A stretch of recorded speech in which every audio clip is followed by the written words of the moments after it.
देख रहे हैं। आज का हमारा टॉपिक रहेगा लॉज ऑफ रिफ्लेक्शन। तो लॉज ऑफ रिफ्लेक्शन को समझने से पहले मैं आपको कुछ टर्मिनोलॉजी समझा देना चाहता हूं। अब टर्मिनोलॉजी समझना बहुत ही इम्पॉर्टेंट है, क्योंकि यहाँ पर जो है टर्मिनोलॉजीज को आप अगर नहीं समझेंगे तो आपको पूरा चैप्टर नहीं समझ में आएगा। मान के चलते हैं कि ये एक प्लेन है। कैसा प्लेन है? जैसा कि हमने इससे पहले देखा था, ऑप्टिकली प्लेन है। इस पर जो है रिफ्लेक्शन होता है और इसके आर पार लाइट नहीं जाती, एब्जॉर्ब नहीं होती, सिर्फ रिफ्लेक्शन होता है। अब यहाँ पर हम मानकर चलते हैं कि एक नॉर्मल बनाया हमने। अब ये नॉर्मल क्या होता है ये मैं आपको बताऊंगा इसके बाद। अभी आप समझ कर चलिए, यहाँ पर हमने जो लाइन बनाई इसको कहते हैं नॉर्मल। नॉर्मल क्यों कहते हैं ये भी मैं आपको बताऊंगा पूरा डिटेल में। अब होता ये है कि यहाँ से जो है एक स्ट्रेट लाइन हमने खींची।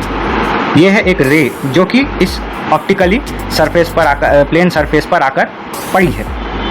अब इस रे को चूंकि ये आ रही है इसीलिए इसको कहते हैं इंसिडेंट रे। इंसिडेंट रे, और ये एक एंगल बनाती है नॉर्मल के साथ। इसको हम कहते हैं आई।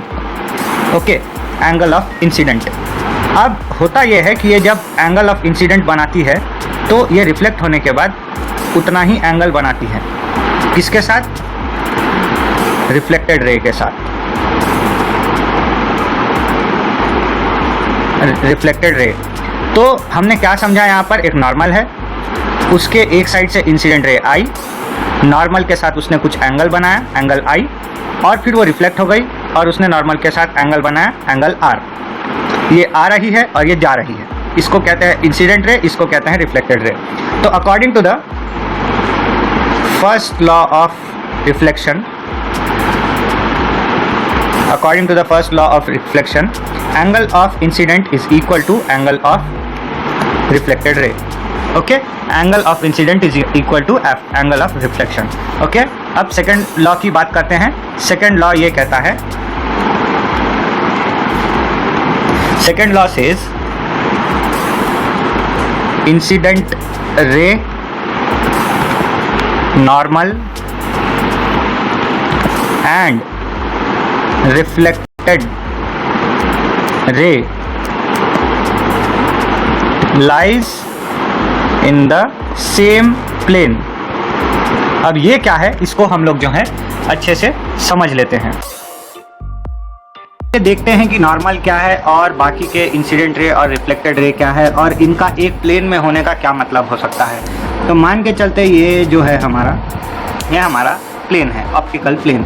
ठीक है, इसके ऊपर जो है अभी ऐसे एक इंसिडेंट रे आएगी, एक ऐसा नॉर्मल होगा और एक ऐसी रिफ्लेक्टेड रे होगी, जो कि हमने अभी तक ड्रॉ में देखा। अब नॉर्मल की बात करते हैं। ठीक है, तो नॉर्मल, इसको नॉर्मल ही क्यों कहते हैं? क्योंकि देखिए ये ऐसा है तो ऐसे दिखाई दे रहा है, ये वाला आपको हिस्सा दिखाई दे रहा है। अगर हम इसको ऐसे कर दें तो भी ये हमको दिखाई देगा, अगर हम ऐसे कर दें तो भी ये हमको दिखाई देगा। So this is very normal position. आप चाहे मिरर को ऐसे रखें या ऐसे रखें, हॉरिजॉन्टल, वर्टिकल, फ्लिप कैसे भी करें, आपको नॉर्मल एक जैसा ही नज़र आएगा। नॉर्मल को अगर हम यूँ झुकाकर यूज़ करें तो देखिए अभी ये एक अलग एंगल बना रहा है। अगर हम इसको यूँ कर देंगे तो ये कुछ और नज़र आएगा। अगर हम इसको यूँ घुमा दें इस प्लेन को तो हमको कुछ और नज़र आएगा, ऐसा नज़र आएगा।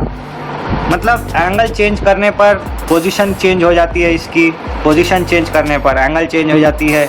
इसीलिए अलग अलग जो है हम लोग एंगल्स यूज़ नहीं करते, सिर्फ ये परपेंडिकुलर जो लाइन है इसी को हम लोग नॉर्मल मानकर चलते हैं। अब जो होता है, एक ऐसा इंसिडेंट रे यहाँ पर पहुँचा, इन दोनों के बीच का एंगल 30 डिग्री है। अब यहाँ पर क्या हुआ, यहाँ पर इसने टच किया और यहाँ से रिफ्लेक्ट हो गई। अब ये 30 डिग्री का एंगल बनाकर रिफ्लेक्ट हुई। ये चाहे तो ऐसे भी 30 डिग्री बना सकती थी, ऐसे भी 30 डिग्री बना सकती थी, या ऐसे भी 30 डिग्री बना सकती थी। इसको नॉर्मल के साथ 30 डिग्री बनाने से मतलब है, वो चाहे इस साइड में हो या इस साइड में हो या इस साइड में हो, it has to make 30 degree with this normal. लेकिन वो कैलकुलेट करने में बहुत मुश्किल होता, ग्राफिकल रिप्रेजेंटेशन करने में बहुत मुश्किल होता है। इसीलिए इन तीनों को जो है नॉर्मल और उसके साथ इंसिडेंट रे और ये जो हमारा रिफ्लेक्टेड रे है, इन तीनों को एक प्लेन में रखना बहुत ज़रूरी है। They all have to be in the same plane. तो यही है लॉ में पहली चीज़ लॉ में क्या है कि इस नॉर्मल के साथ में इसका जितना एंगल बनेगा, जितने एंगल पे ये आएगी उतने एंगल पे ही जाएगी। अगर ये इतना एंगल बनाएगी तो इसका एंगल भी बढ़ेगा। अगर ये ऐसे आएगी परपेंडिकुलर, ये ऐसे हॉरिजॉन्टली आएगी तो ये जाएगी भी हॉरिजॉन्टली। इतना जो एंगल है इतना भी वो एंगल है। तो आई होप आप लोग समझ गए होंगे कि यहाँ पर नॉर्मल और इंसिडेंट रे और रिफ्लेक्टेड रे से क्या मतलब है। अब जब हम लोग टर्मिनोलॉजीज़ के बारे में पढ़ ही रहे हैं तो मैं आपको एक और चीज़, ग्राफिकल रिप्रेजेंटेशन कैसे करते हैं एक मिरर का, वो भी दिखा ही देता हूँ। देखिए, जब प्लेन मिरर होता है तो हम मान के चलते हैं कि इसी पे जो है रिफ्लेक्शन होगा, इस साइड को ये नहीं जा पाएगी लाइट।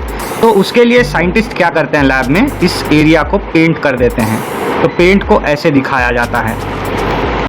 आप समझ गए कि ये पेंट किया हुआ हिस्सा है। तो जब भी आप लोग कोई ड्राइंग बनाएंगे इसकी, या आप लोगों को समझ में आएगी कि जो है आप लोगों को समझ में आएगी कि आप लोगों को ये बनाना है ग्राफिकल रिप्रेजेंटेशन, तो आपको, आप चाहे ऐसे प्लेन बनाएं तो आपको ऐसे ये बनाना है ताकि ये समझ में आए कि आपका रे जो है इस साइड जाएगा। अगर आपका रे नीचे से आ रहा है, ऐसे आ रहा है और ऐसे जा रहा है, तो आपको ये साइड को ऐसे पेंट करना पड़ेगा। उसके अलावा अगर आप लोग कर्व्ड मिरर बना रहे हैं तो आपको ऐसे पेंट करके बताना पड़ेगा कि यहाँ पर जो है ये पेंट वाला हिस्सा है, ऐसे लाइट आएगी, ऐसे जाएगी। एक और मिरर होता है, वो ऐसा होता है, यहाँ पर पेंट किया होता है वो। इन मिरर्स के बारे में मैं आगे आपको बताऊँगा। तो लाइट ऐसे और ऐसे चले गई, नॉर्मल ऐसे बनता है इसमें। तो आई होप आप लोगों को समझ में आ गया होगा कि कुछ टर्मिनोलॉजीज क्या है लाइट को लेकर के, और लॉज ऑफ रिफ्लेक्शन क्या होते हैं, इसको हमने समझने की कोशिश की। तो मिलते हैं अगले वीडियोस में, जिसमें कि हम कॉन्वेक्स और कॉनकेव, दो टाइप के स्फेरिकल मिरर्स की बात करेंगे और उनके रिफ्लेक्शन के लॉज के बारे में बात करेंगे। आज के वीडियो में इतना ही, मिलते हैं अगले वीडियो में।